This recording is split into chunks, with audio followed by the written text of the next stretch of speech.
Srdcom Vianoc sú Vianoce v srdci. Nemôžeš ty naozajstné Vianoce prežiť, kým ich nemáš v srdci. A Vianoce v srdci máš vtedy, ak je v tvojom srdci Ježiš. Ináč to môže byť Dedo Mraz, Sviatky zimy, meluzína a ja neviem, čo všetko možné je nemožné. Aj najzaritejší ateista počíta letopočet nie od Lenina, ani od Marxa, ani od Stalina, ale od Ježiša. Aj najzaritejší ateista dneska povie, aký rok? 2015. A čo bolo predtým? Narodenie Ježiša Krista. Tak veľká udalosť to bola. Boh najväčšie veci robí v najväčšej tichosti. V najväčšie veci robí... Keď prišiel Ježiš Kristus na svet, to bola najväčšia udalosť celého vesmíru. Pozrite, keď povieme ľudovou rečou, v Jeruzaleme kúsok od Betlehema bola práve vtedy, povieme našou rečou, diskotéka, zabáva možno. Hej, bola zabáva. Hej. A Ježiš neprišiel tam, na ten hrad, na zámok, ale prišiel do maštale. Prišiel tam. Tie najväčšie veci Boh robí v najväčšom tichu. Keď chceš prežiť naozajstné Vianoce, pozvi Ježiša do svojho srdca.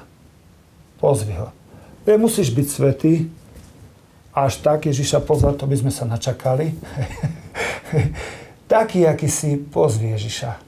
Pozvi ho do tej 13. komnaty, tam, kde nikoho nepúšťaš. Ani manželku, ani manžela, nikoho pozvi. Príď, môj Bože. Veľmi ťa prosím, môj Bože, príď. Príď do môjho života. Ježišu, potrebujem ťa. Potrebujem ťa. Keď toto úprimne povieš, v tú ránu Boh sa ponáhľa do tvojho srdca. Iba na to pozvanie čaká. Prečo? No lebo Boh je láska a prvý predpoklad lásky je sloboda. A on sa nikomu nevnúcuje, on čaká a klope. A keď ho ty pozveš, povie konečne. Ide tam, do tej 13. komnaty, dotkne sa najvnútornejšieho vnútra a nastáva uzdravenie tvojho života. Začínajú Vianoce. Maličká vec, navonok, nič navonok sa nedeje. A vnútri to sú Vianoce. A ako sa to prejaví navonok? Navonok sa prejaví tak, keď sa ho Kristus naozaj dotkne v tom vnútri, kde on ho pozval do toho úbohého srdca, keď sa ho takto dotkne prstom, takto, tak ten človek odrazu zbadá tie hriechy, ktoré doteraz nevidel. To je známko, že sa ho dotkol Boží duch, Kristus. Dotkol sa, zbadá tie hriechy, ktoré doteraz nevidel.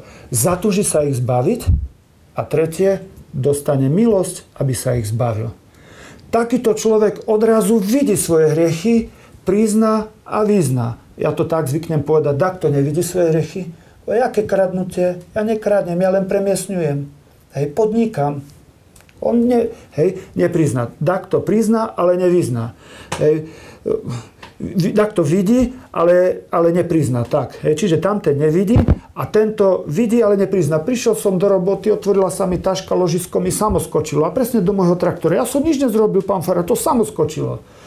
On neprizná, že ukradol. A ďalší vidí, prizná, ale nevyzná. Ložisko som ukradol ja, neskočilo tam samo, kradnúť sa nesmie, no a čo? No a čo? Kto nekradne, okráda svoju rodinu. No a ten štvrtý povie, ložisko som ukradol ja, neskočilo mi do tašky samo, odpusť mi, môj Bože. Ten štvrtý obsiahne milosť. Vtedy budú Vianoce v tvojom srdci. Keď najprv v pokore priznáš, som ubohý hriešnik. Môj Bože, neviem si pomôcť sám. Som ako narkoman na nejakú vec, takú, z ktorej si neviem, len si namýšľam, že si môžem pomôcť, ale neviem si pomôcť. Môj Bože, som veľký hriešnik. Som veľký hriešnik, pomôž mi. A ak ty toto povieš v pokore, v tú ráno sa ponáhľa Boh do tvojho srdca. Ježiš povedal, neprišiel som povolať spravodlivých, ale hriešnikov. Čiarka, a to je naše šťastie. To je naše šťastie. Preto som prišiel tu.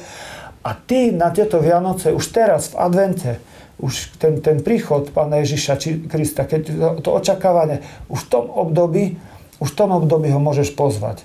Príď, môj Bože, chcem prežiť naozajstné Vianoce. Čiže srdcom Vianoc sú Vianoce v srdci. A Vianoce v srdci máš vtedy, ak do svojho srdca pozveš Ježiša.